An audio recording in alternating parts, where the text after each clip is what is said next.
Muy buenos días. Damos la bienvenida a todos los participantes de esta disertación sobre diálisis peritoneal, una alternativa vigente para poder tratar los pacientes con enfermedad renal crónica terminal, ¿no? Como ustedes conocen, la enfermedad renal crónica es una pérdida progresiva de la función renal hasta llegar a los grados severos en los cuales ya no puede cumplir la parte renal, me hablo, no puede cumplir con las funciones más importantes, como viene a ser la depuración de los solutos, de las toxinas, ¿no? De los electrolitos, del líquido a nivel del organismo. Entonces, estos productos van a alterar su concentración a nivel de la sangre y por lo tanto va a existir una alteración del medio interno, una retención de líquidos, retención de toxinas, que si no se corrigen, los pacientes van a llegar a simplemente complicarse cada vez más y fallecer. Entonces, la enfermedad renal crónica es una enfermedad que se va a dar durante varios años hasta que finalmente lleguemos a los grados severos, ¿no? Que es el grado 5, ¿no? Entonces podemos ver las diapositivas, tenemos el grado 1, en realidad la que todavía está normal, para luego ser afectado levemente cuando disminuye la función renal en cuanto a su capacidad de filtración, que se puede medir a través de la tasa de filtración glomerular, ¿no? Cuando es mayor de 90 es normal, de 60 a 89 es una disminución leve, de 45 a 59 ya hablamos de un descenso leve moderado, en el caso del estadio 3A, el estadio 3B, cuando este desciende aún más de 30 a 44, vamos a considerar el grado 4 cuando está entre 15 y 29, y finalmente llegaremos a las etapas que requieren diálisis, que es cuando estamos en el estadio 5, en el cual el grado, bueno, el tasa de filtración glomerular es menor a 15. A partir del estadio 4 ya se debe preparar un paciente para ingresar a una de las terapias de función renal, es decir, se cuenta hasta con tres técnicas o tres procedimientos para poder realizar el reemplazo de la función renal. Entonces, tenemos nosotros idealmente el trasplante renal, pero como alternativas intercambiables a su vez, se encuentra la hemodiálisis y diálisis peritoneal. Respecto a la hemodiálisis, es una técnica muy conocida que ayuda a remover rápidamente los solutos, las toxinas, llevar al equilibrio del paciente en cuanto a la parte hidroelectrolítica. Sin embargo, eh, tiene la peculiaridad de que es un procedimiento costoso, que requiere a su vez la presencia del paciente en los centros de diálisis, ¿no? Requiere acudir a las clínicas, diálisis que duran de 3 a 4 horas, y que se van a realizar de forma interdiaria. Entonces, el paciente no se puede alejar mucho por cuanto requiere este tipo de procedimiento. A la vez, tiene que tener todavía cuidado con algunos componentes de la dieta que justamente en el periodo o los días que no se realice la diálisis pueden constituir un peligro grave para el paciente y transmitir la muerte, como es el caso del potasio. El riñón artificial, en este caso, en la hemodiálisis, tiene que ser el filtro donde se encuentra la membrana de hemodiálisis. Esta membrana de hemodiálisis, ¿no?, artificial se puede comparar con una membrana natural que es distinta a la membrana del riñón, ¿no? En este caso encontramos la membrana peritoneal. La membrana peritoneal va a permitir utilizar algunas propiedades que van a ir en relación a la capacidad que tiene el riñón de movilizar los solutos, las toxinas y también movilizar el líquido. Entonces, no es tan eficiente como riñón o la membrana renal, pero por ser una membrana biológica del mismo paciente, en teoría es una membrana más biocompatible que genera menor compromiso al paciente, la membrana. Sin embargo, la técnica en sí, que es la utilización de una solución de diálisis peritoneal a base de dextrosa, ¿no? Este componente, finalmente, con el uso prolongado de la terapia, puede conducir a un deterioro no solo de la membrana peritoneal, sino que también puede llevar a un desequilibrio progresivo hasta tener la pérdida completa de la técnica. Entonces, a diferencia de la hemodiálisis que tiene un filtro artificial, el cual tiene que buscar ser biocompatible, es decir, que no produzca reacciones a nivel del organismo, el de la peritoneal no tiene ese problema, ¿no? Entonces, la diálisis peritoneal consiste en colocar un líquido especial o líquido de diálisis. Es un líquido que se caracteriza principalmente por tener dextrosa, aunque en los últimos años se han venido desarrollando líquidos que deben ser menos eh, lesivos para la membrana peritoneal, como la icodextrina, que es un polímero, la dextrosa, que se ha encontrado tiene menor efecto metabólico. El único problema que no lo disponemos en Perú, es muy caro, difícil que los sistemas de salud lo puedan cubrir por lo menos. Entonces, actualmente tenemos líquidos de diálisis peritoneal que son eh, básicamente a base de dextrosa. Y estos líquidos no tienen, o no tienen componentes muy disminuidos de electrolitos respecto a los que existen en sangre. Esto va a facilitar que a nivel del abdomen, donde se encuentra el peritoneo, donde normalmente hay una mínima cantidad de líquido peritoneal, al añadir la bolsa o bueno, la solución del gas peritoneal, va a generar una serie eh, cambio de presiones a nivel de los capilares, a nivel de los capilares linfáticos, y esto va a modificar la dinámica del peritoneo, facilitando la salida de los solutos, el líquido en exceso, ¿no? Y esto en determinados periodos que nos permiten tener una mayor eficiencia.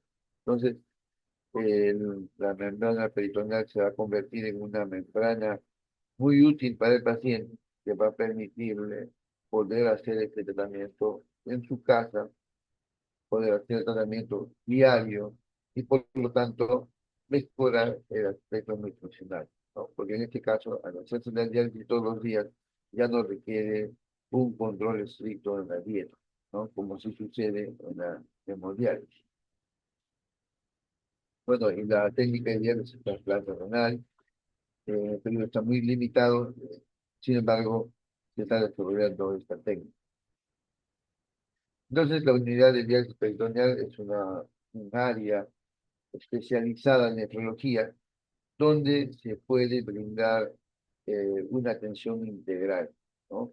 En donde participa el equipo multidisciplinario. No solamente está el nefrólogo que hace la evaluación, coloca el implante y luego dirige la adecuación del paciente, viene a ser buscar la mejor técnica que le permita al paciente lograr los objetivos para compensar, ¿no? Su medio interno, sino que también participa principalmente, digamos, el motor principal del programa viene a ser el equipo de enfermería, ¿no? En- con su apoyo correspondiente, que son técnicos de enfermería.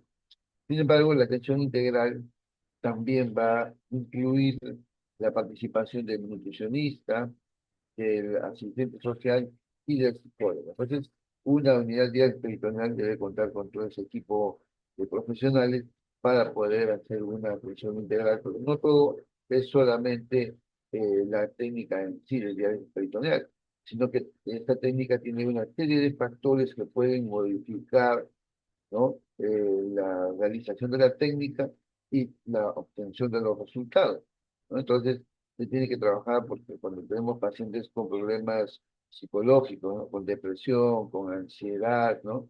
Eh, con temas que no le permiten tener un equilibrio emocional, entonces eso va a perjudicar en la adherencia, en el cumplimiento de los procedimientos que se tienen que hacer, los cuales tienen que ser de forma, eh, es decir, disciplinada, ordenada y que amerita en el paciente un cumplimiento estricto. eh, Cuando tenemos pacientes sin apoyo familiar o cuando el apoyo familiar en el camino de recibir la guía tradicional decae, entonces el soporte del servicio social es muy importante porque no solamente permite empoderar a la familia, que el soporte familiar no se pierda, sino que también el servicio social puede en este momento utilizar las herramientas, los espacios a nivel social, porque el paciente con enfermedad renal crónica terminal es un paciente que está incluido dentro del grupo de los pacientes con discapacidad, ¿no? Entonces ellos pueden acceder a un certificado de discapacidad y por lo tanto pueden obtener una serie de beneficios sociales.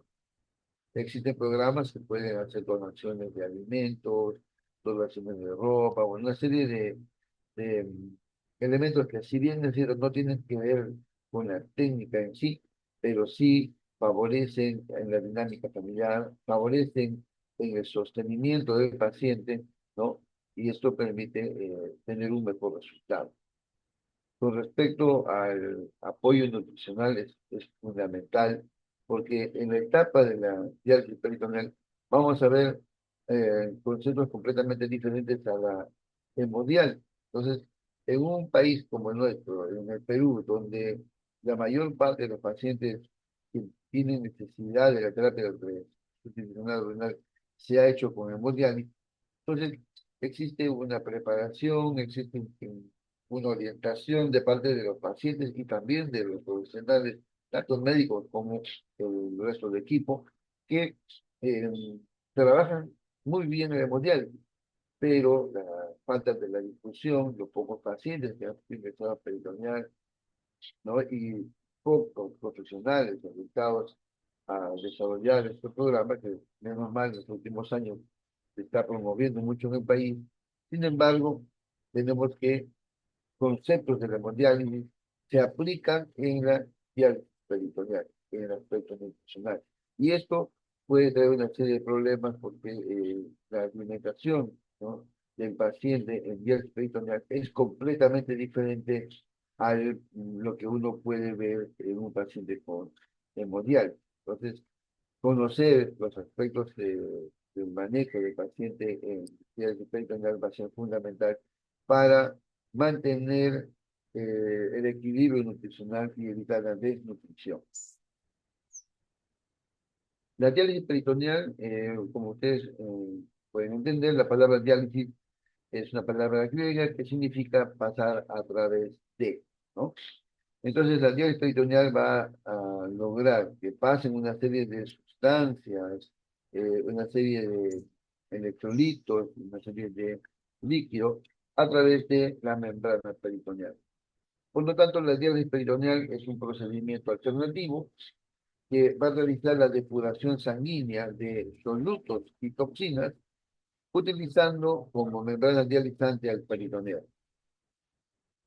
Y a partir de la sangre que circula por los capilares y una solución dializante infundida a la cavidad peritoneal, se van a desarrollar los mecanismos de difusión, ultrafiltración, que van a permitir, por lo tanto, este pase de solutos y también de toxinas. Entonces, el objetivo para lograr por lo cual se desarrolla la diálisis peritoneal, viene a ser lograr el equilibrio electrolítico, es decir, la concentración de sodio, de potasio, fósforo, ¿no?, a nivel de la sangre, y también regular, ¿no?, mantener en equilibrio el estado ácido básico, ¿no? Es decir, corregir la acidosis que presentan los pacientes con enfermedad renal terminal. Manejo también del síndrome urémico, es decir, el síndrome en el cual los pacientes no se alimentan bien porque existe anorexia, porque se va a dar una desnutrición y que eso también influye en la respuesta del sistema nervioso, ¿no? Entonces, vamos a tener pacientes con náuseas, con vómitos, pacientes desganados, ¿no? Pacientes desmotivados, decaídos, ¿no? Pacientes ya con alteraciones, ¿no? De su sistema límbico, ¿no? Su sistema relacional, con decaimiento, ¿no? De la dinámica familiar, por cuanto aquí existe una serie de conflictos justamente por el estado mórbido en el cual se encuentra. El controlar el volumen de líquidos también es muy importante, objetivo de la diálisis peritoneal, que va a contribuir a la mejora de función de otros órganos como la parte cardíaca, pulmonar y cerebro. A nivel cardíaco, la diálisis peritoneal constituye una de las terapias, digamos, que va a mejorar la respuesta cardíaca. Entendamos que cuando se desarrolla la hemodiálisis, y sobre todo cuando la hemodiálisis se realiza con catéteres, los catéteres van a llegar hasta la cava superior, en muchos casos va a estar en la aurícula derecha. Entonces, ¿qué es lo que va a suceder? Esto origina con el tiempo, ¿no? Los cambios de flujo a nivel de estos grandes vasos, va a originar trastornos, cambios, ¿no? Hemodinámicos, luego estructurales, que sean permanentes y que pueden originar problemas muy serios a nivel cardíaco, constituyéndose la principal causa de muerte en los pacientes que están en hemodiálisis, como consecuencia precisamente de esta inflamación que se va a dar producto del uso del catéter. Eh, entonces, en la diálisis peritoneal no se va a dar este problema porque todo el proceso se desarrolla en la cavidad peritoneal, es decir, no hay contacto con la parte sanguínea, ¿no? A diferencia de lo que sí sucede en el hemodiálisis. Otra característica es que la hemodiálisis requiere cierta capacidad cardíaca, ¿no? Como viene a ser la fracción de eyección, es decir, la fuerza de eliminación y que esto, el líquido que, bueno, la sangre contiene el corazón para disminuir la precarga. Sin embargo, la precarga y poscarga, ¿no?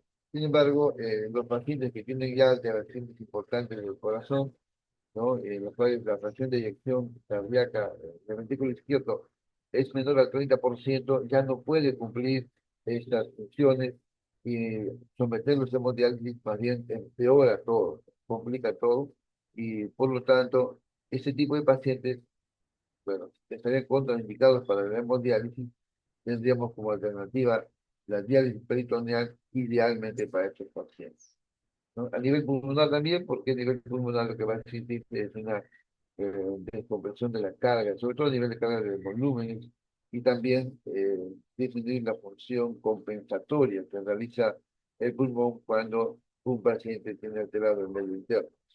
A nivel cerebral, ya hemos mencionado que también el equilibrio del sodio, ¿no? El equilibrio de los volúmenes cerebrales, bueno, a nivel cerebral, para disminuir efectos, ¿no? En el sistema nervioso. El soporte nutricional es otro objetivo principal de la diálisis peritoneal.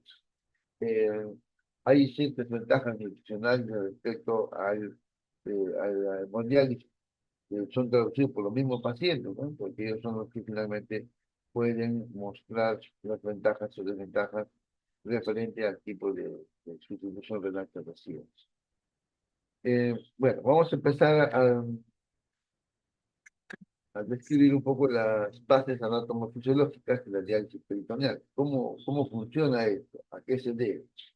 Bueno, en primer lugar, la membrana peritoneal es una membrana serosa, conocida como derivada del mesénquima urinario, va a estar constituido por una membrana que solo tiene una capa, ¿no? Que es la capa, ¿no? Conformada por células mesoteliales. Eh, Su distribución a nivel de todo el abdomen nos va a dar dos hojas. La hoja parietal es la que está en relación a las paredes del abdomen, que es más o menos el 20% del peritoneo, y la hoja visceral, que es la que está en relación a las vísceras, que, que ocupa el 80% de la membrana peritoneal, se despliega a nivel del epíclon y del mesenterio, ¿no? Eh, la membrana peritoneal en los adultos, ¿no? Eh, en una superficie corporal de 2 metros cuadrados, ¿no? Va a tener, y el coeficiente por metro cuadrado peso del paciente es de 0,28, mientras que en el niño es mayor, ¿no? Es de 0,38 o incluso más. ¿Eso qué significa? Significa que la superficie dialítica, ¿no? La cantidad eh, de, de membrana peritoneal es más alta en los niños, ¿no? Como uno va creciendo, ¿no? Por la extensión del tamaño de los órganos, se va perdiendo esta relación, ¿no? Va disminuyendo y el adulto tiene menor superficie dialítica. El drenaje venoso peritoneo visceral corresponde al sistema porto y a nivel parietal corresponde a la vena cava inferior. Esos son los capilares, ¿no? Ahora, respecto a los linfáticos, ¿no? Vamos a tener linfáticos a nivel también del intersticio y también linfáticos a nivel subdiafragmático. Entendiéndose que los capilares vienen a ser la última división, las partes más delgadas del sistema cardiovascular, es decir, por los vasos sanguíneos donde fluye la sangre, ¿no? Y estos capilares pueden tener la capacidad para, tanto para la salida como el ingreso, tanto del líquido como también de algunos componentes este, solutos o componentes celulares. Los linfáticos vienen a ser un sistema, a diferencia de los capilares, ¿no? Que traduce principalmente la reabsorción de linfa y que estos van a discurrir de una manera unidireccional, ¿no? Y que van a permitir también el traslado o la distribución como un canal, un puente por donde puede movilizarse el sistema inmunológico a través de los linfocitos. Entonces, el sistema linfático que es más importante, más predominante a nivel del peritoneo, son los linfáticos que están debajo del diafragma y que justamente por la dinámica respiratoria son los que van a tener un efecto eh, de absorción, es decir, van a facilitar el ingreso del líquido peritoneal, ¿no? Hacia los capilares. Normalmente, a nivel del peritoneo no debería existir mucho líquido, solamente 50 mililitros, ¿no? De líquido peritoneal libre, ¿no?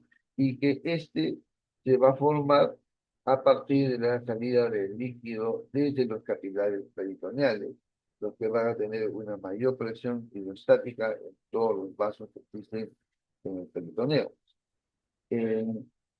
La presión hidrostática capilar está entre 17 a 30 milímetros de mercurio, ¿no? En tanto que la presión hidrostática a nivel del intersticio es menor, ¿no? Es de menos 6 milímetros de mercurio. Es decir, que a nivel del intersticio se va a dar más bien una reabsorción. Entonces aquí tenemos un esquema como para poder explicar esta dinámica. Tenemos la cavidad peritoneal, ¿no? Que pueden observar. Vemos la cavidad peritoneal.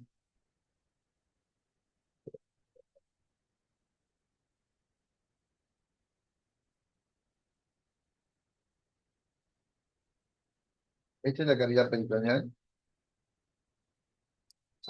Aquí se va a encontrar el líquido peritoneal, ¿no?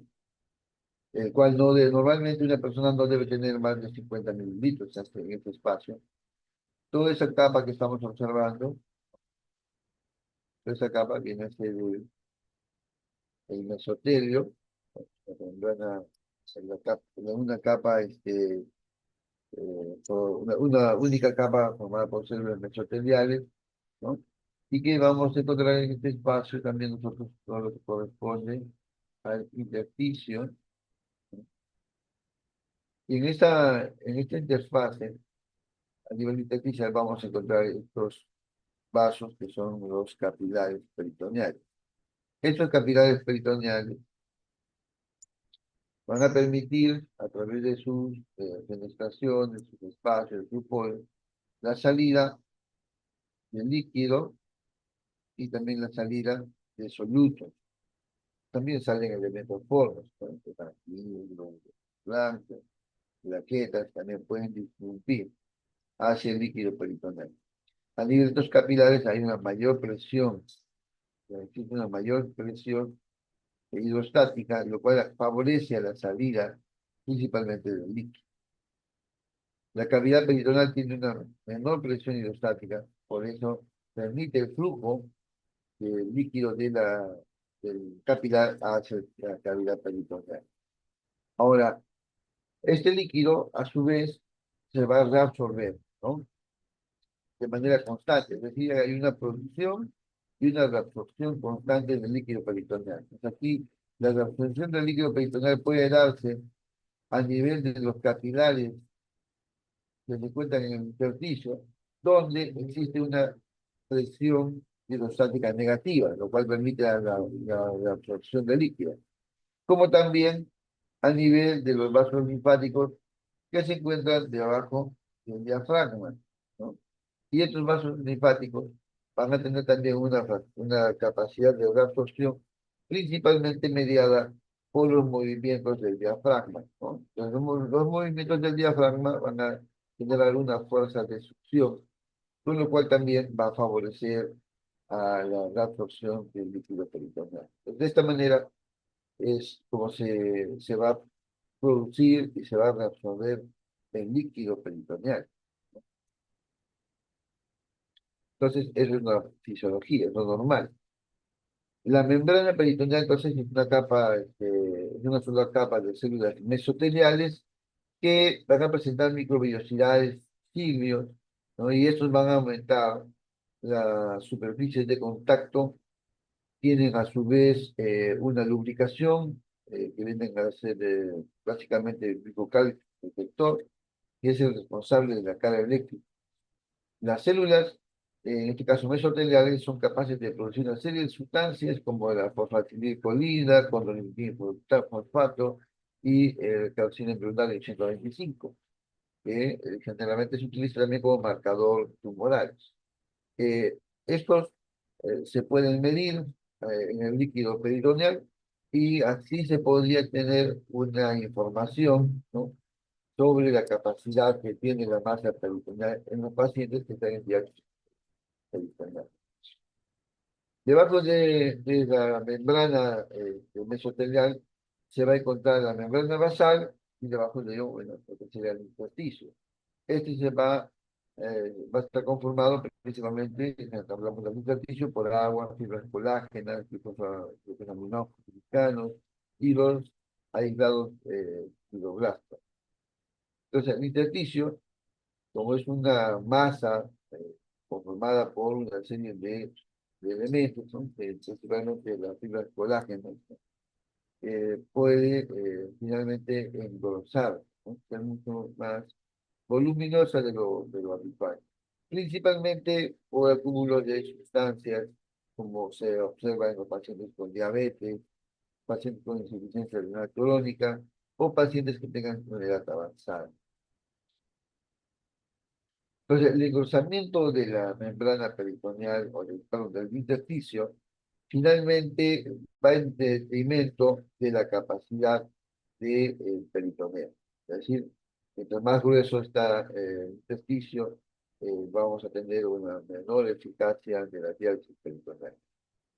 Eh, a su vez, ¿no?, dentro del intersticio se van a encontrar capilares, ¿no?, estos capilares llamados capilares peritoneales, que son aproximadamente capilares que que van a estar más o menos en relación con distancias variables en relación a la pared peritoneal, que pueden variar desde 100 hasta 600 micrometros. Habitualmente, el 25% de estos capilares están habilitados, es decir, están en funcionamiento. Entonces, ellos son los que realizan un intercambio dialítico eficiente. El resto, el 75%, constituyen las reservas, quienes deben de ir habilitándose progresivamente.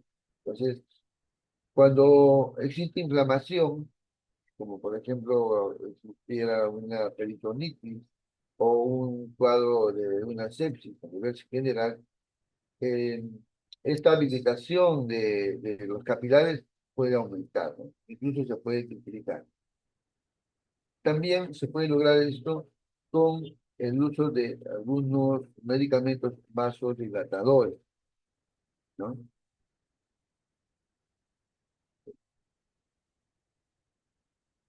Bueno, yo tengo aquí una persona que no pega, pero los diapositivas, ¿no? Entonces, incluso aquí nosotros vamos a tener medicamentos que pueden aumentar la capacidad que tiene el peritoneo, ¿no? Entonces, pueden incrementar aún más. Por ejemplo, ahí tenemos la dopamina, el verapamilo, los calcioantagonistas, los beta-bloqueadores, van a alterar, ¿no? Van a modificar la capacidad que tiene el peritoneo actuando, sobre todo a nivel de los vasos sanguíneos. Los principales agentes, como hemos visto acá, dopamina, verapamino, los calcioantagonistas, porque estos son eh, medicamentos que tienen acción sobre la vasculatura, ¿no? Lo mismo pasa con el nitroglicerol, el isoproterenol, los dietas, los betabloqueantes, como también lo vamos a observar con la adrenalina, con la adrenalina, vasopresina y angiotensina. Todos estos medicamentos van a alterar el funcionamiento de los capilares, ¿no? Y pudieran incluso duplicar, ¿no? La capacidad de esos capilares.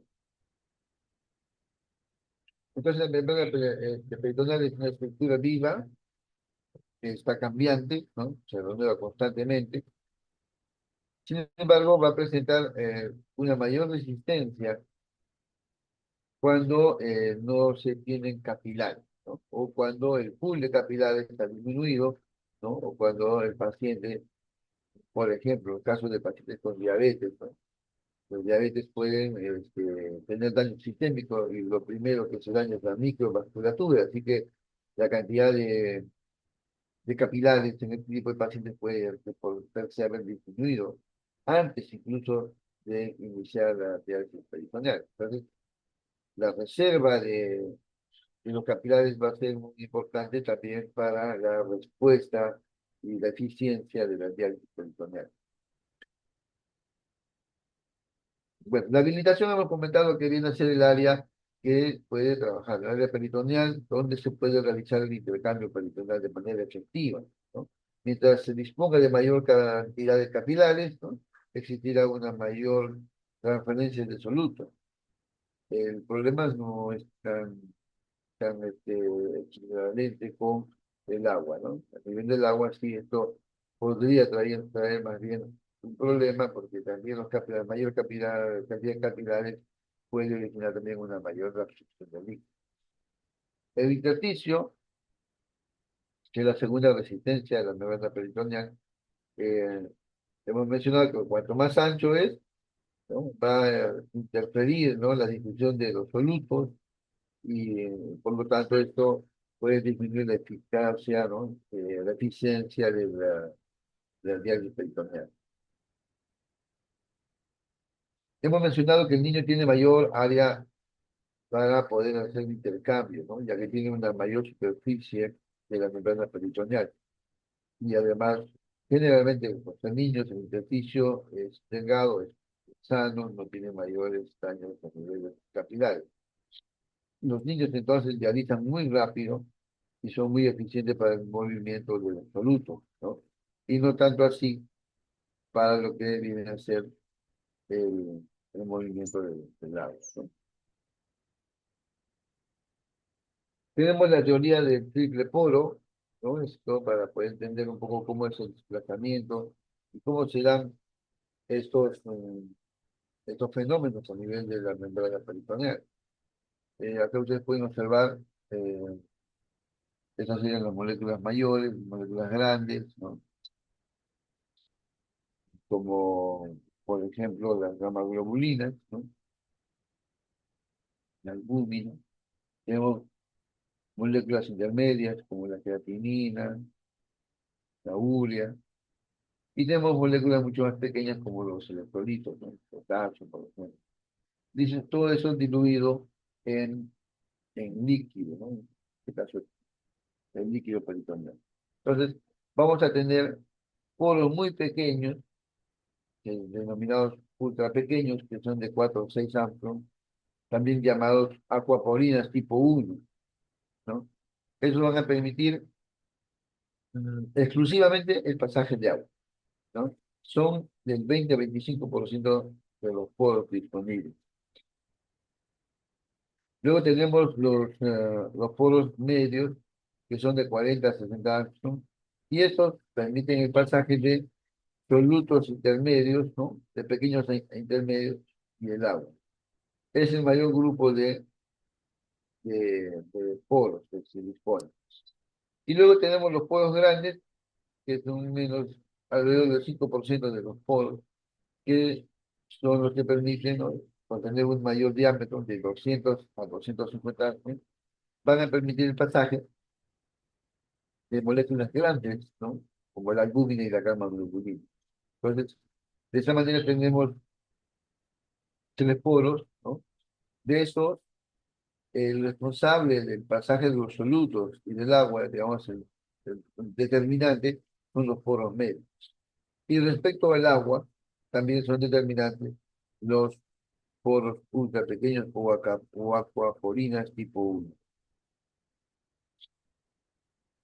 Muy bien, entonces, habiendo identificado la membrana peritoneal en su anatomía, la presencia de sus componentes y aspectos hemodinámicos, como son las presiones hidrostáticas, ¿no? Las distancias que existen entre la cavidad peritoneal y, bueno, la distancia entre el vaso y la cavidad peritoneal, que influye mucho, es decir, el grosor del peritoneo, va a influir en gran manera el resultado de una diálisis peritoneal, así como también el conocimiento de la presencia de los poros, ¿no?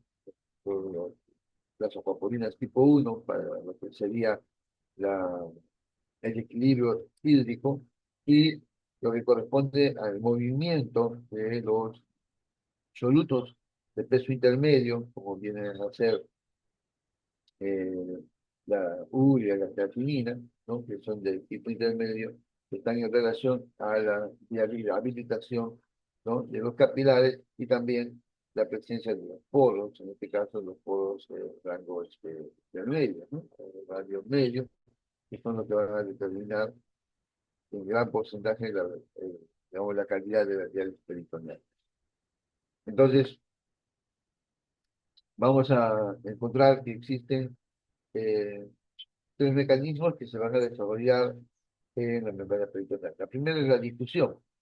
La difusión viene a ser el paso de un soluto de un lugar a otro, ¿no? Es decir, pasar una membrana de un lado hacia el otro y va a pasar del lugar donde exista mayor concentración al de menor concentración para de esa manera lograr el equilibrio a ambos lados de la membrana. Aunque este mecanismo va a depender mm, mucho del tamaño de las partículas, ¿no? De su radio, del peso molecular y también de la diferencia de gradiente. Por ejemplo, la urea es una molécula de bajo peso molecular, tiene una acción central alta. Este va a pasar rápidamente al principio, ¿no? Por ser tan pequeño, ¿no? Porque a nivel de líquido peritoneal no hay urea, ¿no? Una menor concentración, sin embargo, en la sangre de mayor cantidad. Entonces, en este contexto, la urea pasa con facilidad hacia el líquido peritoneal, ¿no? Entonces, eh, a partir de la segunda hora de estar ya el líquido en a nivel de la cavidad peritoneal, esta velocidad de paso de la urea empieza a disminuir, ¿no? Empieza a disminuir. Y entonces, a las 2 horas más o menos, ¿no? Ya pasa menos. Y esto se debe a que ya existe urea en el líquido peritoneal. A las 4 horas aproximadamente ya ha pasado el porcentaje de urea que es muy similar al que hay en la sangre Y por lo tanto, en esa etapa ya no existe ya mayor intercambio de urea, ¿no? Se ha llegado prácticamente a la parte ¿no? máxima de poder hacer la difusión de urea. Entonces, más capilares habilitados, habrá mayor pasaje de solutos, ¿no? Y el pasaje de solutos depende principalmente del poro medio. La convección viene a ser el pasaje de solutos, pero por arrastre cuando se está realizando la ultrafiltración, ¿no? Entonces, la difusión permite el pasaje de solutos de manera directa a través de los poros. En cambio, la convección necesita una presión adicional, ¿no? Que es la que se traduce cuando se realiza la ultrafiltración. Entonces, casi por arrastre también van a ser pasados partículas de un lado hacia otro de la membrana. Existen solutos o moléculas intermedias, como por ejemplo la creatinina, el fósforo, los fragmentos de las hormonas, los hidratos, o también de mayor peso molecular, ¿no? De mayor tamaño, que estos se van a remover también por los poros medios, pero por su tamaño lo van a hacer de manera lenta y van a necesitar más o menos de 2 a 4 horas, ¿no? De permanencia del líquido para poder movilizar. La diálisis aguda se busca una remoción rápida de los solutos, ¿no? Sobre todo los pequeños, ¿no? Para mejorar el síndrome urémico y permitir una adecuada alimentación. También en la diálisis aguda se puede lograr una disminución del potasio en un lapso de 1 hora. La ultrafiltración es un mecanismo que va a depender de la osmolaridad de la solución, ¿no? Y esto va a ser determinado por la concentración de glucosa. Mientras más glucosa existe en el líquido peritoneal, ¿no? Entonces habrá una mayor osmolaridad. Y esto originará una mayor ultrafiltración. El agua se va a movilizar a través de los poros medios, que más o menos representan el 50-60% de la ultrafiltración total, ¿no? Y en este va a arrastrar también soluto. El 40-50% del agua que resta va a pasar por las acuaporitas, ¿no? Canales exclusivos de agua que están activos durante la primera hora de la diálisis, saliendo solamente agua, ¿no? Y por lo tanto diluyendo el sodio a nivel del líquido peritoneal. Y esto va a aumentar el gradiente de la salida del sodio. Es decir, que los pacientes podrían iniciar, en una etapa inicial, ¿no? Una hipernatremia, ¿no? Porque al momento que disminuye el líquido a nivel sérico, entonces esto va a condicionar a una concentración y por lo tanto aumento del sodio. En la diálisis peritoneal se va a utilizar una solución hipertónica respecto al plasma, pero esta no es una solución hiperosmolar, solo es hipertónica. El gradiente creado va a facilitar el arrastre del agua y también de electrolitos hasta lograr un equilibrio entre los solutos de plasma y la solución de la diálisis. Si se desea remover mayor cantidad de agua, se debe utilizar entonces concentraciones mayores de dextrosa. O en todo caso, disminuir los tiempos de permanencia, ¿no? Porque es el tiempo que existe con una mayor velocidad de recarga. La eliminación de los desechos metabólicos, como por ejemplo la urea, la creatinina, ácido úrico, potasio, ocurre porque la solución dializante se encuentra libre de estas sustancias, así estos solutos difunden de la sangre hacia, ¿no? hacia la solución, ¿no? Hacia la parte peritoneal. La glucosa, entonces, es el principal responsable de la osmolaridad de la solución de diálisis, excepto el sodio, y es el único que modifica en su concentración.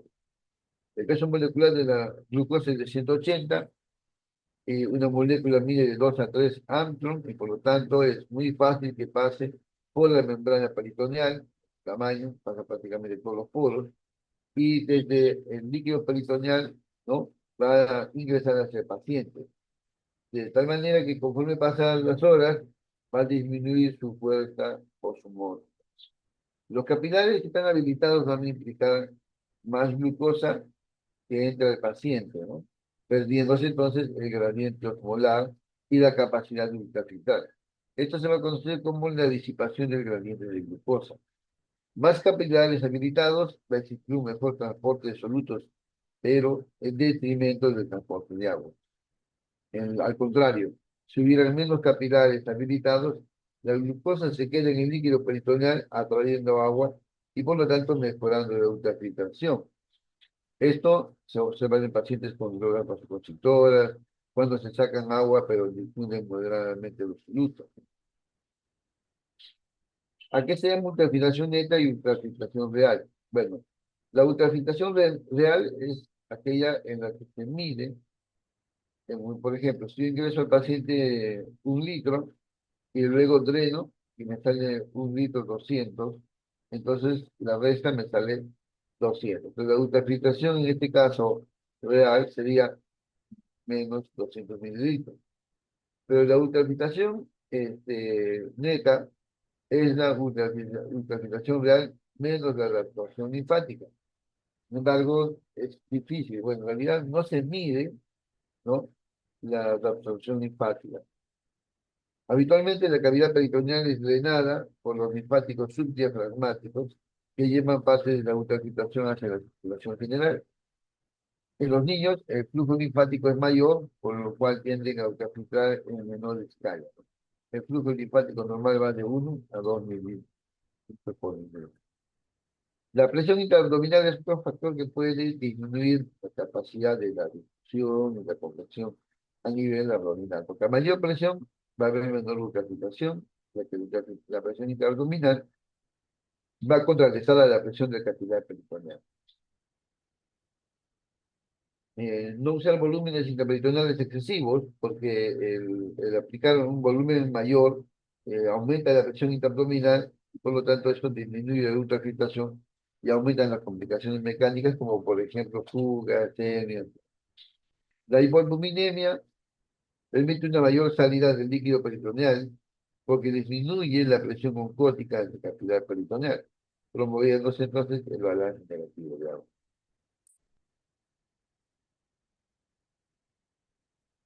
Aquí podemos ver que aumentan el transporte de agua, ¿no? Aumentan el transporte de agua, por ejemplo, la dopamina, verapamina y calcio antagonistas. eh, Disminuyen el transporte de agua de los beta-bloqueantes. Aumentan el transporte de solutos, los vasodilatadores, ¿no? Como metotrexato, isoproterenol, la prostaglandinas. Disminuyen el transporte de solutos.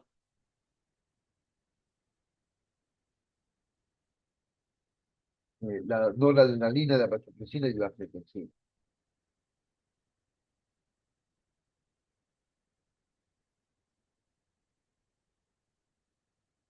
Bien, ahora vamos a ver los tipos de soluciones peritoneales. No es el líquido que uno aplica al abdomen del paciente. Tenemos de 1,5, de 2, de 2,5, de 4,25. Bueno, en el país, en el Perú, se dispone del 1,5, 2,5 y 4,25. Eso viene a ser la cantidad de azúcar, ¿no?, que se tiene dentro de una solución de 2 litros, ¿no? Entonces, eh, cuando se habla de 1,5, se refiere que se ha colocado 15 gramos de dextrosa en 1 litro, ¿no? Y 2,5 significa que se ha aplicado 250, y de 4,25 es de 425 miligramos, ¿no?, en 1 litro de solución peritoneal. Entonces, esta concentración de glucosa, mientras más alta es la concentración, favorece una mayor ultrafiltración, es decir, permite una mayor eliminación de líquido. El sodio es, bueno, tanto el sodio, calcio, el lactato, y van a mantener la misma cantidad de concentración, ¿no? Eso no se modifica. Entonces el sodio es menor al sodio que existe en la sangre para favorecer, ¿no?, su, en este caso, la salida de sodio en los pacientes que tengan hipernatremia. Es de 132 mil equivalentes que contiene a nivel de la bolsa. El calcio es igual, es de 3,5. El lactato es de 40 mil equivalentes por litro. Ahora, el lactato viene a ser el precursor de lo que sería más adelante el bicarbonato.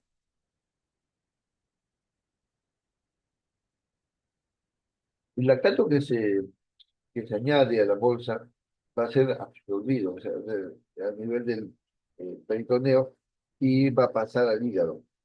En el hígado el lactato va a ser convertido a bicarbonato, ¿no? De esta manera se da el aporte de bicarbonato que requiere el paciente para corregir la acidosis.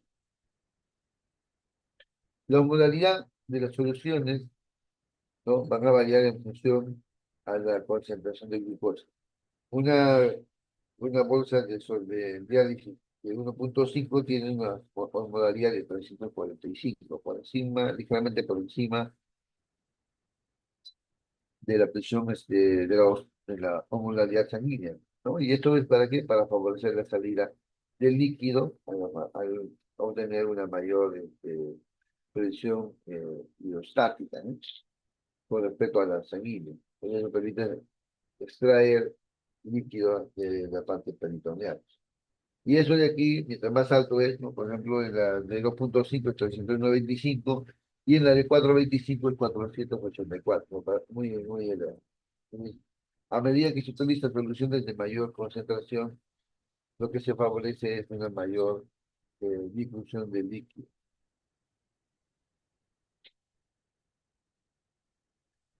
Algunas consideraciones de la diálisis peritoneal en niños, por ejemplo, y bueno, en ancianos también algunas que vamos a mencionar, pero en niños, por ejemplo, existe una mayor capacidad para el transporte de los solutos, debido a que tiene una mayor superficie de la membrana peritoneal, aparte que tiene una mejor vascularización y un mejor intersticio. En cambio, los adultos y los ancianos van perdiendo esas capacidades.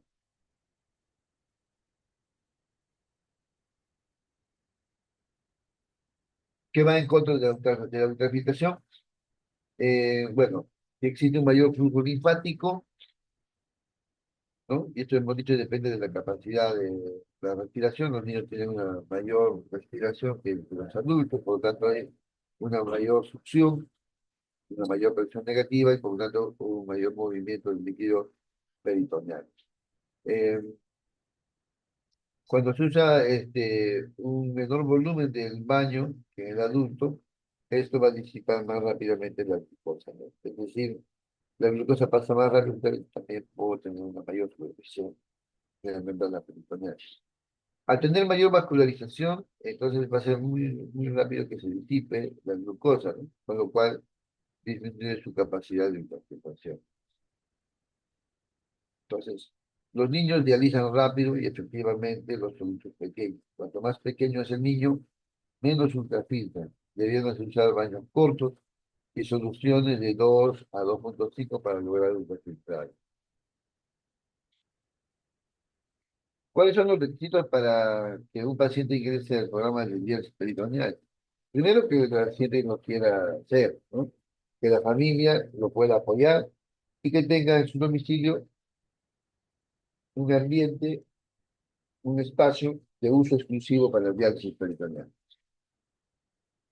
Existen indicaciones absolutas y también parciales, pero idealmente en el diálisis peritoneal deben estar los pacientes que están con la intención de un trasplante renal, ¿no? En España, por ejemplo, los pacientes que tienen enfermedad renal crónica pasan a diálisis peritoneal de frente y a los 2 o 3 meses ya están trasplantados. Eso no es nuestra realidad, acá en el Perú es otra cosa. Pacientes con problemas cardíacos también idealmente cuando tienen una fracción de eyección del ventrículo izquierdo menor a 30, ya deberían estar a diálisis peritoneal y no estar en hemodiálisis. Otra de las indicaciones, a veces ingreso obligado de pacientes a diálisis peritoneal, son pacientes que ya no tienen acceso vascular.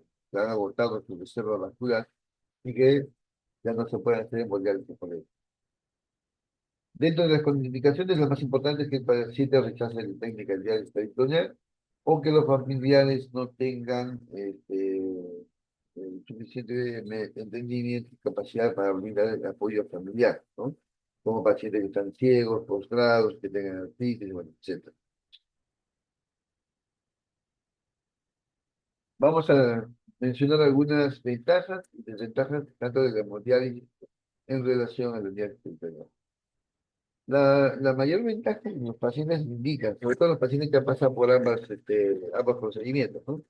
Es en relación a la alimentación, ¿no? En el hemodiálisis deben dializar los alimentos, por el tema de la hiperpotasemia, ¿no? No podrían comer frutas crudas y deben tener cuidado con la cantidad de líquidos, porque si no empieza los edemas.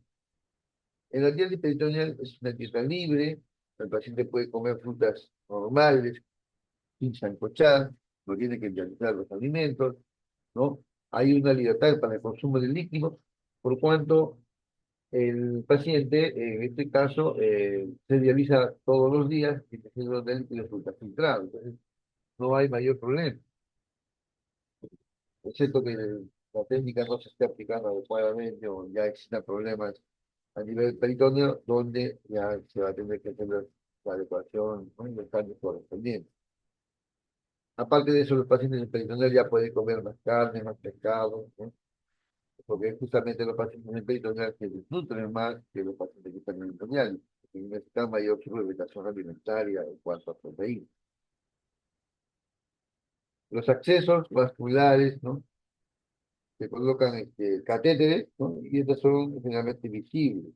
Incluso las víctimas también que se hace radial puede desarrollar un aneurisma o dilatarse y luego tener al paciente con sus brazos, ¿no? Con sus manos, brazos con unos cordones gruesos, muy visibles, muy difíciles de ocultar, que estéticamente pueden originar al paciente cierta incomodidad. En cambio, la peritoneal tiene un catéter a nivel abdominal que se tapa con la ropa y prácticamente no se da cuenta que tienen el dispositivo. Respecto al baño, que es muy importante, ¿no? El paciente que tenga hemodiálisis debe proteger el catéter para evitar la infección. En cambio, en la diálisis peritoneal no es necesario. Debe tener que cubrir y tapar, porque el catéter por dentro tiene doble sistema de protección, ¿no? Y por lo tanto no es común ver un cuadro infeccioso, ¿no? Por esta circunstancia. Lo que tiene que hacer más bien es promover la limpieza del paciente. Perdón. El tiempo que se demora en realizar la hemodiálisis, por ejemplo, es de 3 a 4 horas interdiarias.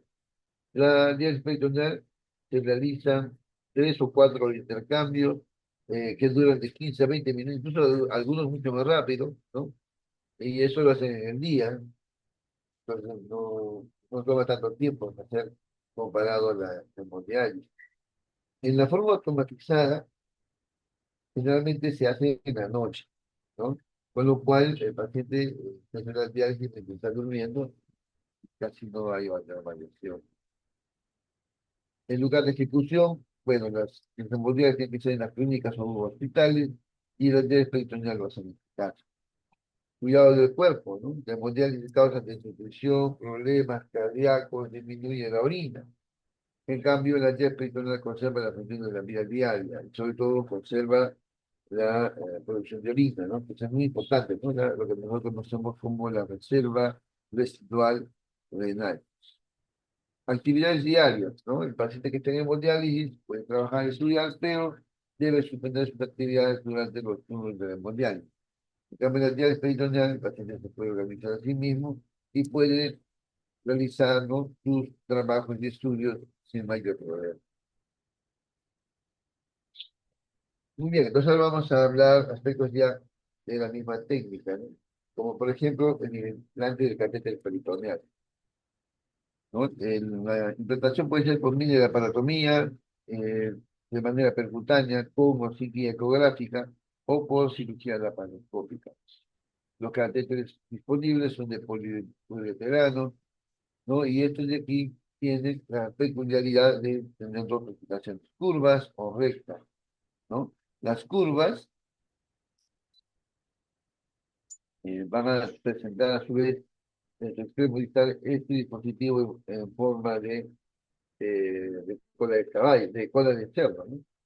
Sí. Entonces, estos de aquí son muy importantes. ¿Por qué? Porque en esta parte están penetrados y por aquí es donde se hace la salida, bueno, el ingreso y también el retorno del líquido. Ahora, tenemos catéteres flexibles y catéteres líquidos, ¿no? Realmente los líquidos son utilizados en menores de edad, ¿no? Pequeños, niños pequeños, pero la mayoría de los casos adultos utilizan los catéteres, ¿no? Semiflexibles, o que se tienen más conocido como el catéter de TEC. Bueno, aquí estamos colocando algunos catéteres, ¿no? Es importante contar con ambientes muy, digamos, preparados, ¿no? Específicamente para hacer el procedimiento y evitar, por lo tanto, el riesgo de infección. Entonces se coloca el catéter y una vez colocado el catéter, ¿no? Este se deja reposar unos días hasta que termine la cicatrización, ¿no?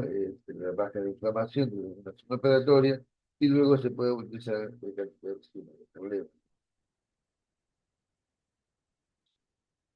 El otro punto importante es el ambiente, ¿no? La casa del paciente, dónde se va a llevar a cabo la, la vía peritoneal.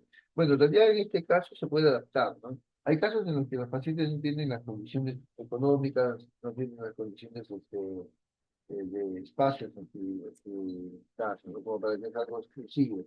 Pero muchos de ellos tienen, por ejemplo, una habitación con baño propio, entonces dentro de esa habitación puede realizarse su peritoneal, ¿no? Se le tiene que enseñar a mantenerlo limpio, a que no esté con polvo, de preferencia con las ventanas cerradas para que no ingrese ninguna contaminación externa, ¿no? De preferencia de uso exclusivo del paciente, es decir, que no ingresen otras personas para que no existan infección cruzada. Y las características son un área no muy grande, pequeña, 1 metro cuadrado, donde pueda tener una mesa, un escritorio, una repisa, en el cual pueda hacer de limpieza, o sea, limpiarse siempre que se va a aplicar. Generalmente se pide que sea una luna de vidrio, ¿no? O de otro material que sea lavable. Y fuera de eso debe contar con un parante, ¿no? Donde va a colocar la bolsa y va a caer por gravedad. Y también debe contar con un lavatorio, ¿no? Entonces, eso es clave, fundamental para poder promover el lavado de manos. Y eso se tiene que hacer sí o sí antes de abrir, ¿no? El catéter o de colocar la solución. Se tiene que hacerse una, un lavado de manos estricto para evitar infección. Entonces, en la foto tenemos la casa de un paciente, era su habitación, con baño propio, y que se pudo habilitar el cambio. Ahora, tenemos otros casos de personas que no tienen tantos recursos, pues acá pueden observar, ¿no? Este paciente se ha comprado su portazuelo, ¿no? Tiene su mesita con su luna, y acá es donde se hace todo el procedimiento. Una mesita donde va a realizar todo su procedimiento, toda la preparación. Entonces están viendo lo que se necesita sería la repisa. En realidad esa repisa es la única que se necesita. Un parante o en su defecto, si no hay parante se puede colocar un gancho en la pared.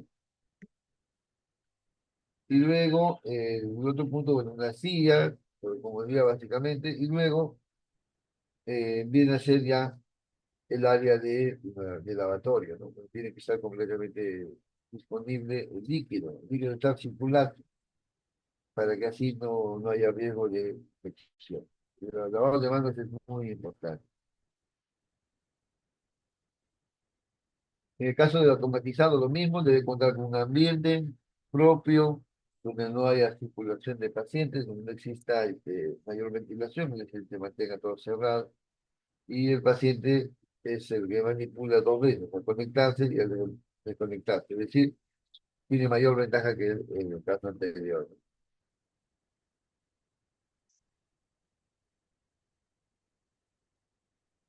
Ya esto habíamos visto ya.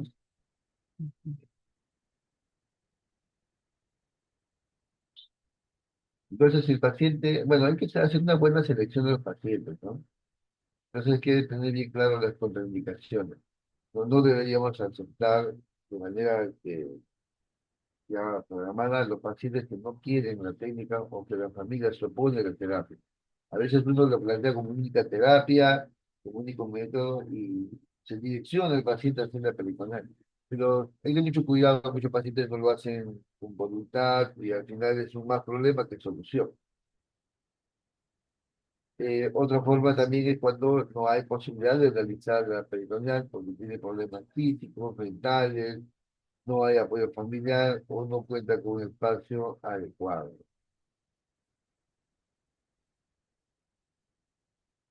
La enfermedad abdominopélvica, abdominoperitoneal, como las afecciones intestinales, diverticulitis, hernias no tratadas, absceso abdominal, enfermedad intersticial, presencia de cuerpos centrales como cuerpos vasculares, válvulas de bueno. También son contraindicaciones, ¿no? Que de ser una severa, bueno, si son menores podrían eso evaluar. Las que son relativas,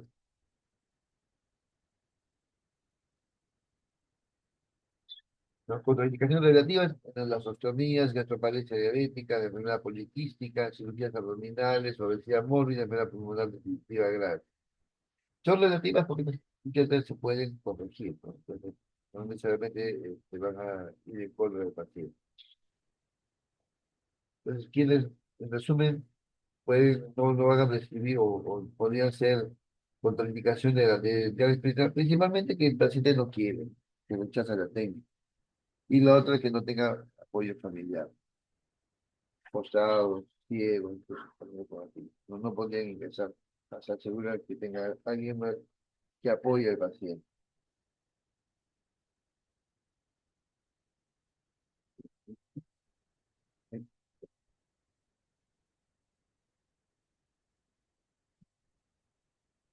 Tenemos dos modalidades de diálisis peritoneal. La modalidad manual es la más utilizada, ¿no? Y esta consiste en infundir un volumen de líquido. Generalmente cuando uno empieza, lo hace en un volumen pequeño, ¿no? Para ir probando la membrana hasta llegar al volumen adecuado. El volumen adecuado se va a determinar primero observando la ultrafiltración, que este siempre se esté llevando a cabo. Segundo, realizando la medición de la presión intraabdominal, ¿no? Cuando debe ser mayor de 30. Y bueno, se mide, ¿no? Se puede medir la presión abdominal eh, colocando una regla o una cinta, ¿no? Y colocando la medición, ¿no? De hasta cuánto, a qué altura llega una, la membrana, que digamos, el líquido al momento de dejarlo libre, ¿no? De esa manera se puede ver hasta dónde sube y tener la valoración de la presión intraabdominal. Y es muy importante porque eso te puede señalar que el paciente tiene mucha presión y al haber mucha presión no hay una buena absorción, no hay un buen intercambio para los solutos y líquidos, también disminuye la filtración. Entonces, cuando uno empieza en la manual, realmente empieza con 1 litro, puede pasar hasta 1,5 litros, y observando al paciente se podría incluso tener toda la bolsa completa, es decir, los 2 litros con cambio abdominal. Entonces, eso va a determinarse al momento que se tiene el paciente, va a observarse de acuerdo a la cantidad abdominal, cómo lo soporta, ¿no? Qué incomodidad le genera, ¿no? Y también el resultado de la ultrafiltración, si es eficiente o no. Y uno puede ir variando. Lo va a realizar generalmente el paciente, siempre con ayuda de un familiar, y hay un término denominado diálisis peritoneal con asistencia. En este caso no lo realiza paciente ni sus familiares, pero sí una persona que conozca, como por ejemplo un técnico o un enfermero, ¿no? Y esto puede darse en algunos casos, ¿no? Cuando es necesario la terapia y no hay familiares que puedan hacer el brazo de sostén, ¿no? Entonces, cuando uno tiene el líquido peritoneal, se pesa antes y después, ¿no? En todo momento se pesa, para poder así tener claro eh, cuánto ingresó y cuánto se va a extraer, ¿no? Para poder calcular la ultrafiltración real, ¿no? La modalidad automatizada es también muy útil.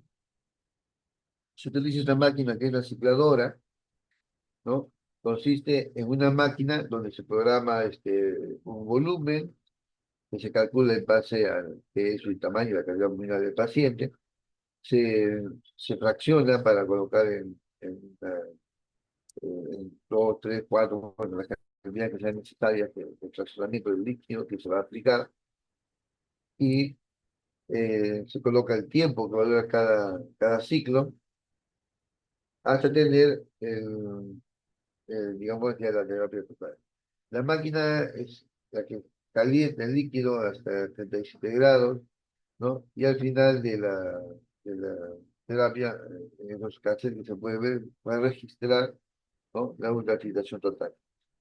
Esta puede durar pues de 6 o 8 o 10, incluso hasta 24 horas, si fuera necesario. Y debe contar para ello con una cicladora, un personal que sepa utilizar la cicladora, generalmente es el mismo paciente y un familiar, ¿no? Y también sus materiales, como para que eso no fracase, ¿no? Debe continuar su tratamiento. La ventaja que se tiene aquí es que se requiere una sola conexión, ¿no? Y esto va a disminuir el riesgo de infecciones, ¿no? Porque no es necesario manipular tanto. El inconveniente que es una terapia.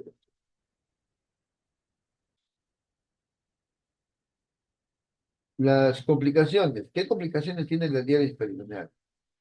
Bueno, en realidad hay complicaciones no infecciosas como las infecciosas. Las peores son las infecciosas, es decir, la peritonitis, que puede originar una esclerosis de toda la parte peritoneal, ¿no? Y esta finalmente no ayudar y que hace que se pueda perder. Entonces, las complicaciones no infecciosas van desde el dolor a la infusión, las fugas, que pueden ser hacia el exterior, fugas hacia la parte interna, ¿no? A nivel retroperitoneal, o a los genitales, a los sacos herniarios, a la pared abdominal. Es raro que eh, la pleura pueda tener defectos pleuroperitoneales, ¿no? Y eso pueda fluir líquido hacia la parte pulmonar y originar, por lo tanto, el derrame pleural. Es un evento muy raro.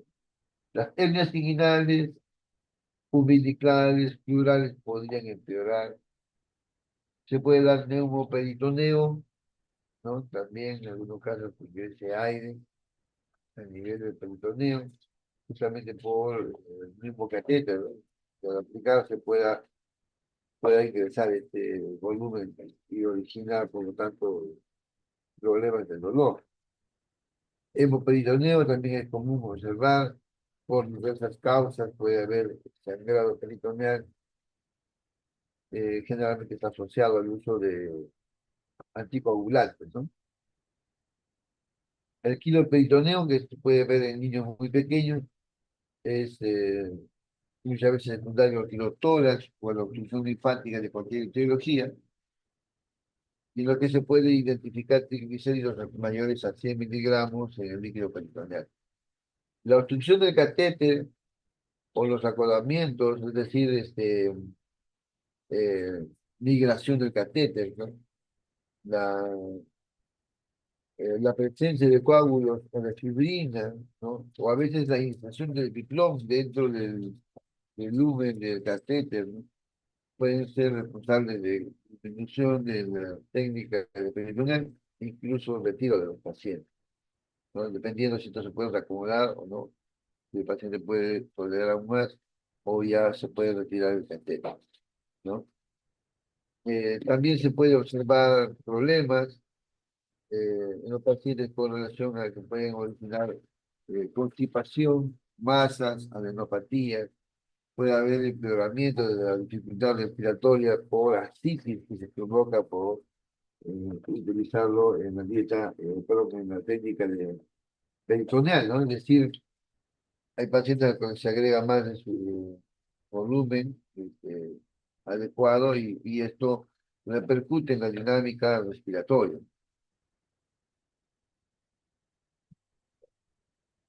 Hay también alteraciones metabólicas porque lo que se utiliza es la dextrosa, la glucosa a nivel de líquido de diálisis y hemos visto que este puede pasar rápidamente por difusión. Entonces, al existir una mayor concentración de glucosa en el peritoneo y una menor en la sangre, entonces va a discurrir la glucosa hacia el interior, hacia la sangre y esto va a originar hiperglicemia, ¿no?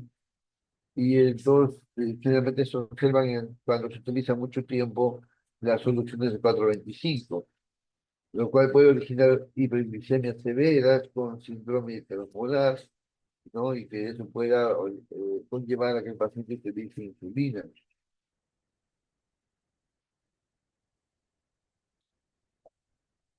Ahora, también puede existir un balance negativo en el agua, ¿no?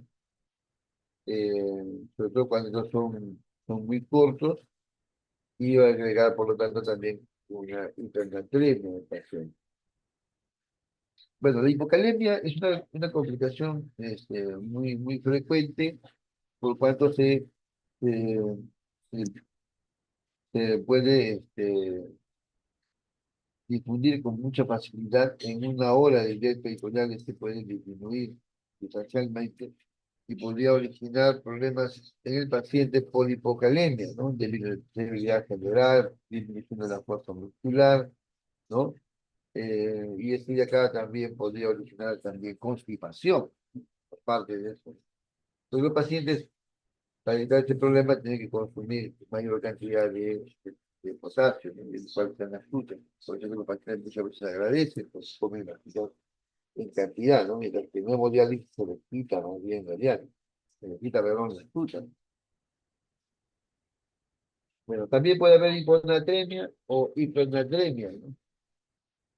La hiponatremia es más común en niños, sobre todo los más pequeños. ¿Por qué? Porque se ultrafiltran de una forma sustancial y que en el ultrafiltrado no solamente hay agua, ¿no? Sino que también remueve solutos, ¿no? Y el sodio es uno de ellos. Por lo tanto, puede originar hiponatremia e hipotensión.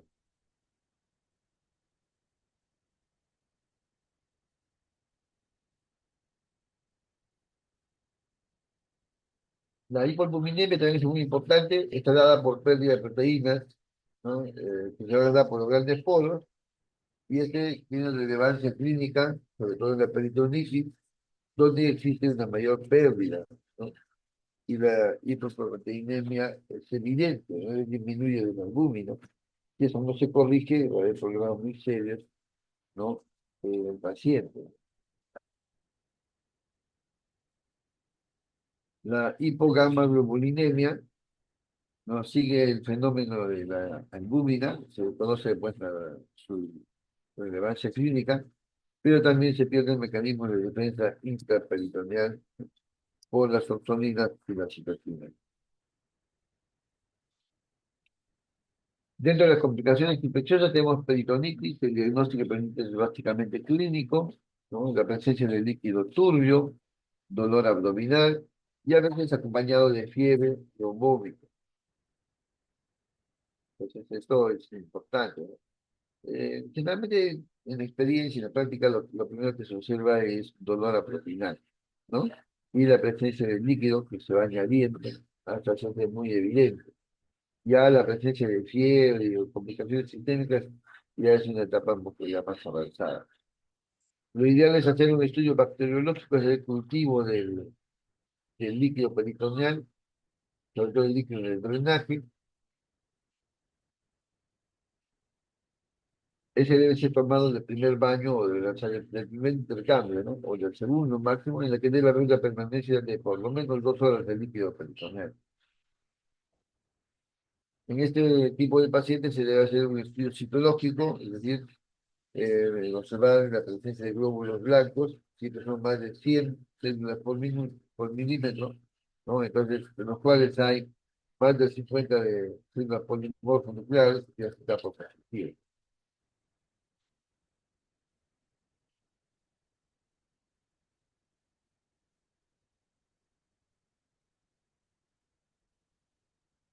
Este debe ser finalmente o idealmente en el primer recambio, ¿no?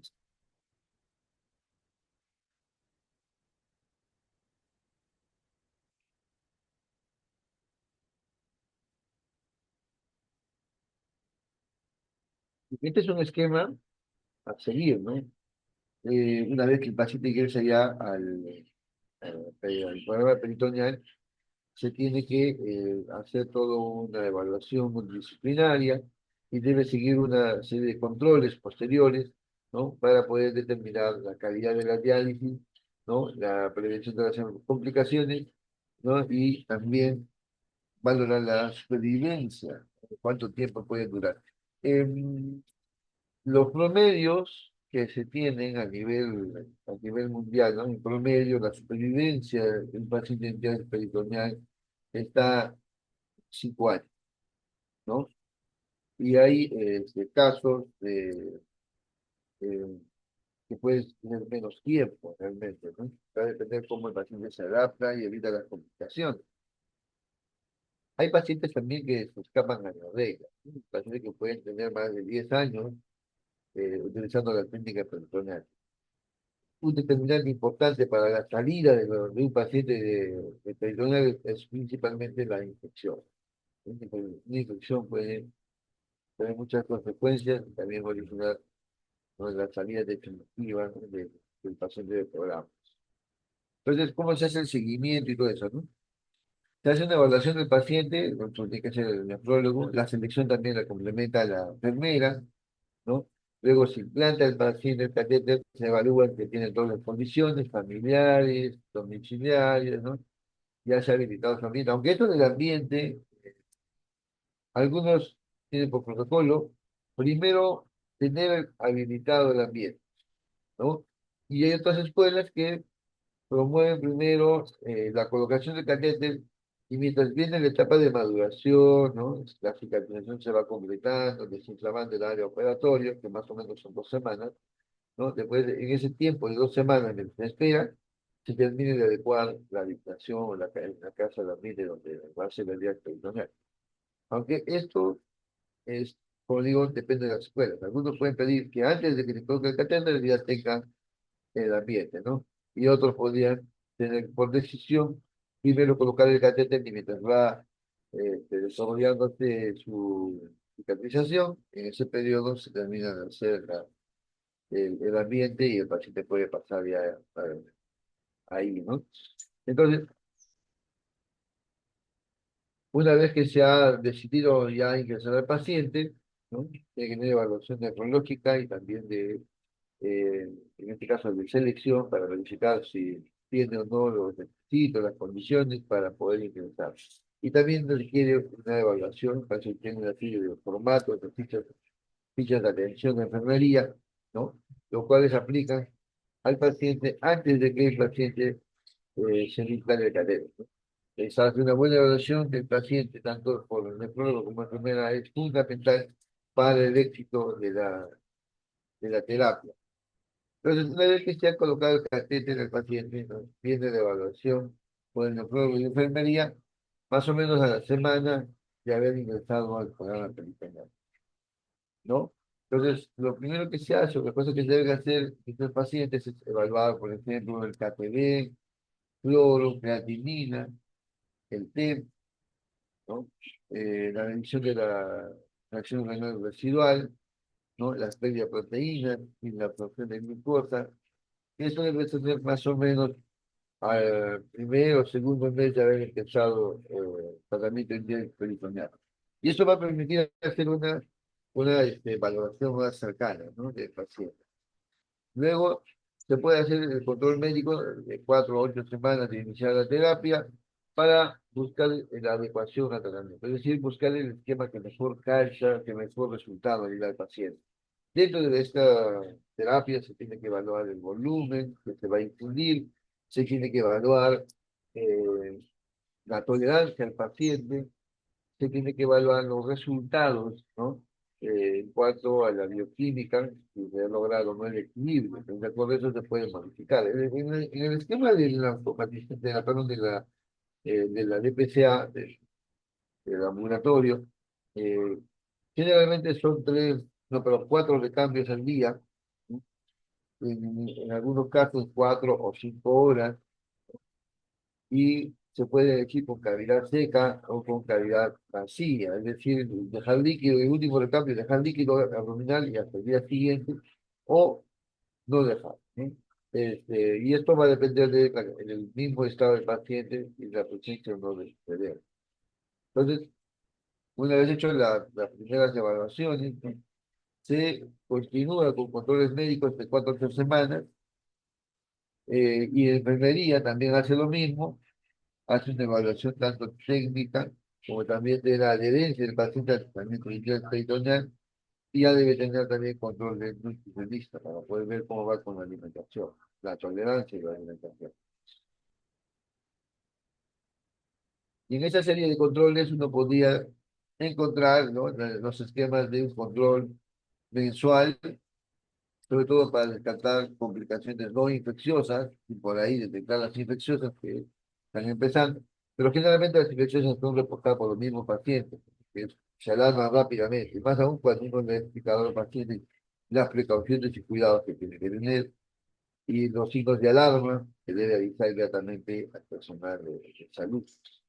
Entonces, cuando se hace el control, este puede ser mensual, trimestral, semestral y anual, ¿no? Eso ya tiene que establecerse en la guía, de la manera que los pacientes tengan seguimiento permanente. El control nutricional o a cargo de un nutricionista debe hacerse 2 veces al año y al presentar tener las alteraciones antropométricas y bioquímicas del ser mayor.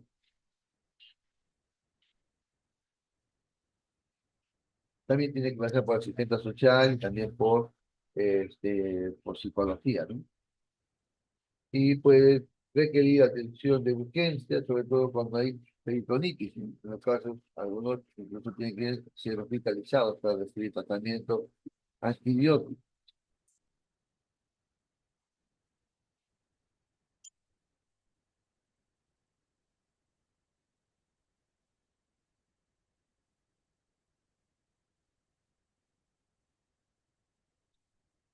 Algunas situaciones que van a establecer la derivación, ¿no? Hemos dicho la hospitalización cuando hay complicaciones, vemos que la técnica no va bien, ¿no? Cuando tiene eh, hay necesidad de manipular el catéter, hay que reacomodar el catéter o retirar el catéter y poner uno nuevo, también se va a decir a la medida en cómo va tolerando la peritoneal, ¿no? Cómo va la vía peritoneal. Algunas situaciones especiales, como por ejemplo el KTB y el TEP son técnicas que nos permiten conocer, ¿no?, la calidad de la diálisis peritoneal, ¿no? La calidad de la diálisis peritoneal debe tener un KTB mayor a 1,7 por semana. Y el TEP, ¿no?, debe mostrarnos, ¿no? Si el TEP se altera, lo que nos va a mostrar principalmente es la disminución de la ultrafiltración, ¿no? Generalmente se hace en un periodo, una vez que han ingresado al programa, se hace al inicio y luego cada 6 meses, ¿no? Con respecto a la fracción renal residual, eso es muy importante observar la diuresis del paciente, ¿no? Hay que evitar la sobrecarga de volumen y la presencia de los síntomas urémicos, ¿no? O el caso del desequilibrio en el control de la presión arterial. Estos también son muy importantes, ¿no? O sea, la disminución de la diuresis influye directamente en la sobrevida de los pacientes que están en cualquier técnica de sustitución. Por ejemplo, si tiene una tasa de filtración renal menor al 5%, menor a 5 mililitros por minuto, estos pacientes tienen una sobrevida muy baja, ¿no? Menor a 2 años. Entonces, mm, reservar la fracción de renal residual es muy importante, ¿no? Porque permite tener una mayor sobrevida. Eso significa mantener la diuresis del paciente.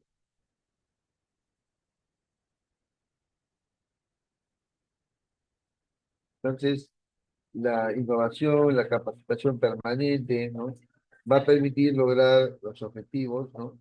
Que se han trazado en un paciente con diálisis peritoneal. Muy bien, muchas gracias. Entonces, estoy ya no a responder si tuviera alguna interrogante, alguna pregunta.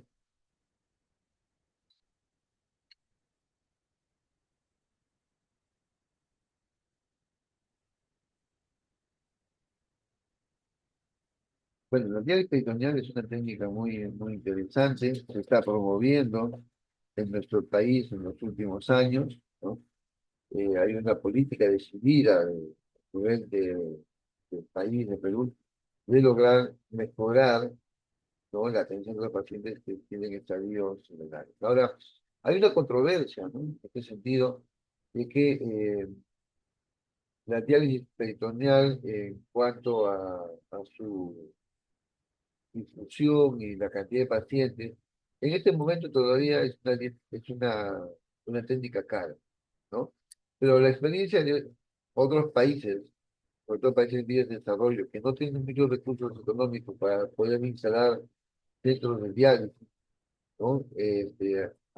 Empezaron con peritoneal y es más, lo han desarrollado más que en el Perú, ¿no? Entonces, han demostrado que el uso masivo de la técnica disminuye digamos, los costos de la atención.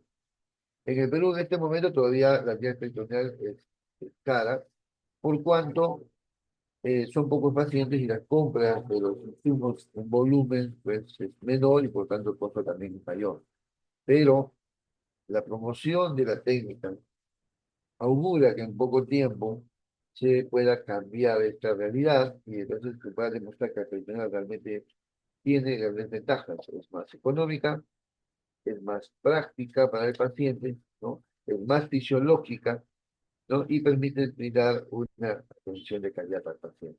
Entonces, eso está actualmente en un proceso de aumento de los niveles de seguro. Y también hay una mayor capacitación al personal de salud, ¿no? Esta técnica no había sido promovida. La única técnica que existía en el Perú hace 15 años era la hemodiálisis, ¿no? Y luego se ha venido implementando, mejorando también el trasplante renal, ¿no? Lo cual se ha retrocedido durante la pandemia. Y en estos últimos 5 años existe una promoción de la diálisis peritoneal. Ya no hay muchos lugares donde falta esta técnica.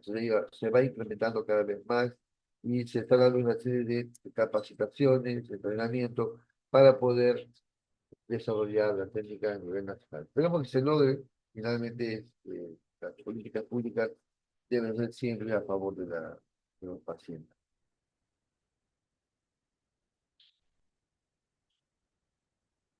Muy bien, entonces, dado que no tenemos mayores comentarios ni preguntas, damos por concluida la participación del día de hoy. Muchas gracias por su atención y presto a poder compartir con ustedes nuevamente. Muchas gracias. Dios les bendiga.